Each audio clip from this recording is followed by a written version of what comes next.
Oi gente, Júlio Marinho falando, bem-vindos ao canal, tudo bem com vocês, queridos? Gente, então, vamos hoje falar sobre homossexualidade e religião.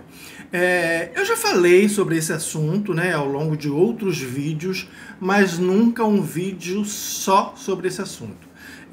São coisas que a gente já fala há muitos anos, que a maioria de vocês já estão cansados de saber, mas que eu gostaria de ter um vídeo falando exclusivamente sobre esse assunto.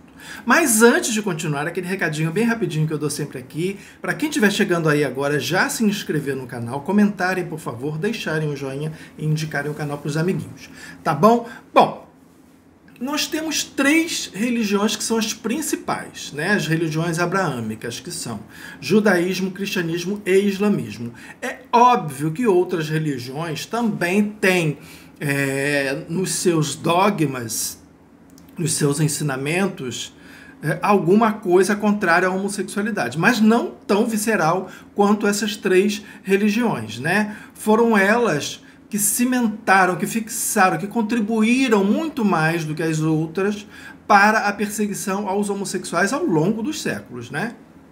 Que vem até hoje. Esse desprezo, né, por minorias sexuais baseados em motivos religiosos acaba fomentando muita violência, né, muito discurso de ódio, muita perseguição, violência física mesmo, inclusive com mortes, né? Isso a gente cansa de ver diariamente ainda.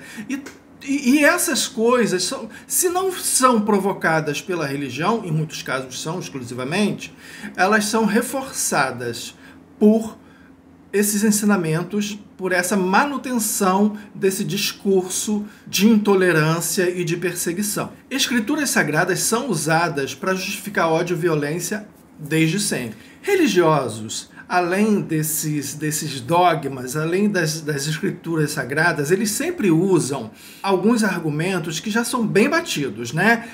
Um deles é a questão da procriação. Nas relações homossexuais não há procriação. Ok.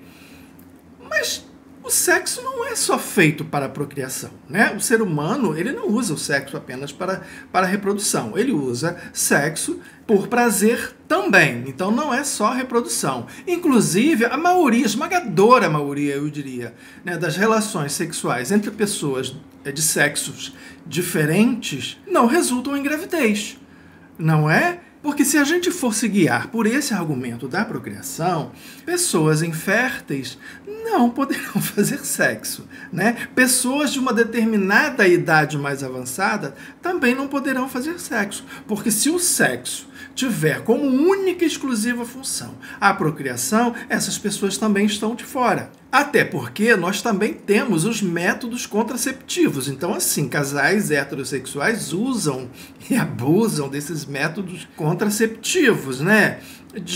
Pílula, que é a mais utilizada, o próprio preservativo, né, a vasectomia dos homens, enfim. São vários métodos contraceptivos.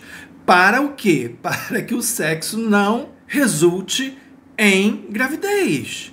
Então, não, o sexo não é só feito para a reprodução. Por isso, né, esse argumento é totalmente descabido. Não existe a menor lógica nisso. Um outro argumento muito utilizado, principalmente por pastores evangélicos, midiáticos, tipo Silas Malafaia, né, R.R. Soares, essa gente assim, eles gostam muito de usar esse argumento de que o ânus não tem essa função sexual.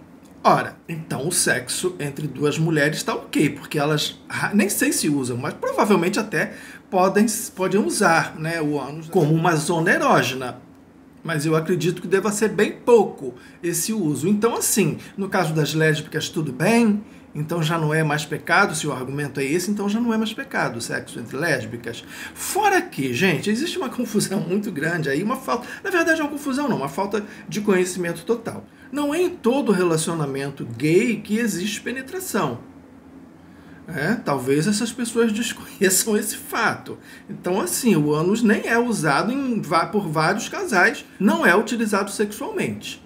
por muitos casais gays. Então, assim, já tá... Esses casais, então, tá tudo certo, tá tudo bem, já que o argumento é esse também. Fora que, né, vamos combinar, vamos ser honestos, muitos casais heterossexuais fazem sexo anal, gente. Então é um argumento muito bobo, muito infantil. E fora, gente, que assim, esse é o tipo de assunto que nem deveria entrar em discussão, porque isso faz parte única e exclusivamente da intimidade do casal, né, que não é de domínio público, ou pelo menos não deveria ser, a não ser para registro de fofoca, né? Tipo, se meter lá na intimidade do casal. Tanto faz, como faz ou deixa de fazer, não é da sua conta, né? Não é da conta de religiosos, muito menos da religião, intervir nesse tipo de assunto, né? O assunto cama está totalmente fora do alcance da igreja. Porque, na verdade, todas essas religiões e todos esses religiosos deveriam parar de querer se meter, né, nos assuntos sexuais das pessoas. Então, assim, parem de querer se meter na cama e nas calças das pessoas, por favor. Deixa as pessoas lá fazerem seu sexo do jeito que elas acharem que devem. E outra, religiões são seguidas pelas pessoas que acreditam na sua mitologia.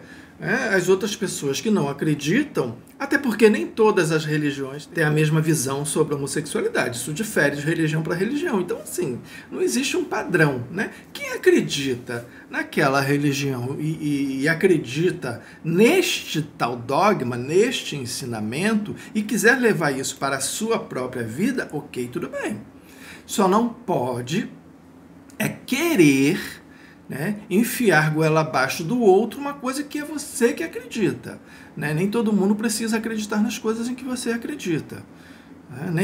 Além de não acreditar, não precisa seguir, muito pelo contrário. Até porque, vamos combinar, né? Os seguidores dessas religiões, eles seguem apenas alguns dogmas, aqueles que eles conseguem seguir, ou aqueles que não lhes diz respeito, só diz respeito ao outro. Aí é muito fácil, né? Apontar o dedo, olha, você está errado que você está fazendo isso. Isso não cabe na sua vida, então tudo bem, né?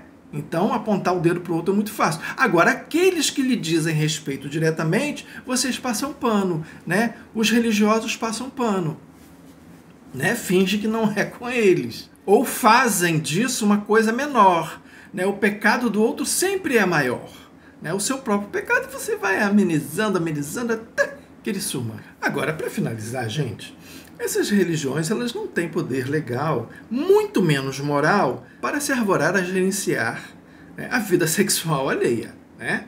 Não conseguem sequer gerenciar a vida sexual dos seus líderes, não conseguem guardar o pinto dos seus padres e dos seus pastores dentro das batinas e das calças de tergal, cafonérrimas. Então, por favor, né? Não tem que querer gerenciar a vida sexual alheia, né? Se é alheia, é do outro. Se é do outro, não lhe pertence. Se não lhe pertence, sinto muito, mas a sua opinião, ela não vale de absolutamente nada, a não ser para continuar contribuindo para o discurso de ódio e perseguição. Porque o que acontece?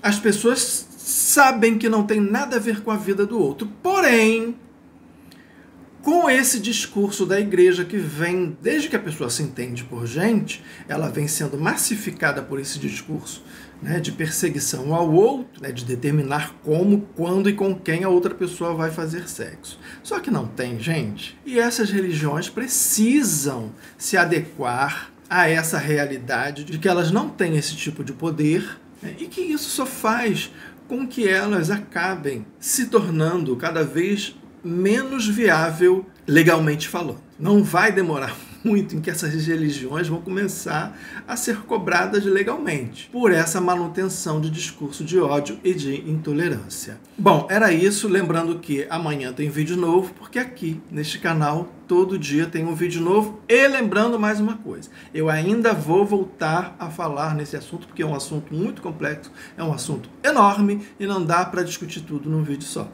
Tá? Mas eu precisava deixar essas coisinhas registradas num vídeo para vocês. Tá bom, meus queridos? Era isso e até amanhã.